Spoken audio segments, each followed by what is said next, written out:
In this video, you'll learn how to enable noise cancellation in Google Meet so your meetings sound clearer and more professional, even in a noisy environment. We'll go through each step slowly, and I'll also explain what to look out for in case the option isn't available on your device or account. First, let's start by opening Google Meet. You can do this in a couple of ways. If you're on a computer, open your web browser and go to the Google Meet website, or click the Meet shortcut from your Google Apps menu. If you're using the mobile app, tap the Meet icon on your phone or tablet. Either way, make sure you're signed in with the account you use for meetings. Once Google Meet is open, join a meeting or start a new one.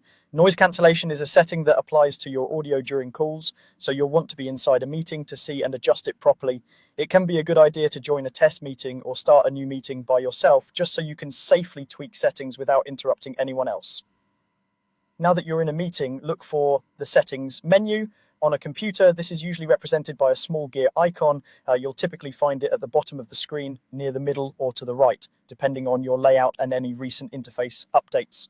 Click that gear icon to open your settings. If you're on a mobile device, the process is similar, but the layout is slightly different. You may need to tap the screen to bring up the controls, then look for the three-dot More Options button, and from there, choose Settings.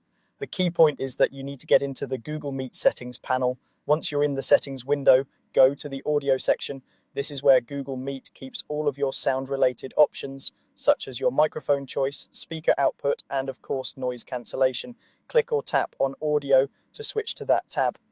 Inside the audio settings, look for an option labeled noise cancellation. It might appear as a toggle switch or a checkbox depending on your device and the version of the app you're using. To turn it on, simply enable that toggle or check that box. After you do this, Google Meet will start filtering out background sounds like keyboard typing, fans, or distant chatter, keeping your voice clearer for everyone else in the meeting. You usually don't need to hit save. Most of the time, the change applies automatically. Still, give it a quick test by speaking and checking with someone in the meeting, or by using any built-in audio test feature if you're alone. Now, if you don't see the noise cancellation option at all in the audio settings, that's important. When the setting is visibly missing, it generally means that your device or your Google account does not support noise cancellation. This can happen with older devices, some mobile setups, or certain types of Google accounts where advanced meeting features aren't enabled. In that case, there's nothing to turn on in Meet itself. If the option is missing, consider updating your app, trying a different browser, or checking with your organization's administrator to see if the feature is supported for your account type. You can also use an external microphone with built-in noise reduction as an alternative. And that's it. You've seen how to open Google Meet, get into the settings, switch to the audio tab, and turn on noise cancellation when it's available, as well as what it means if you don't see the option at all.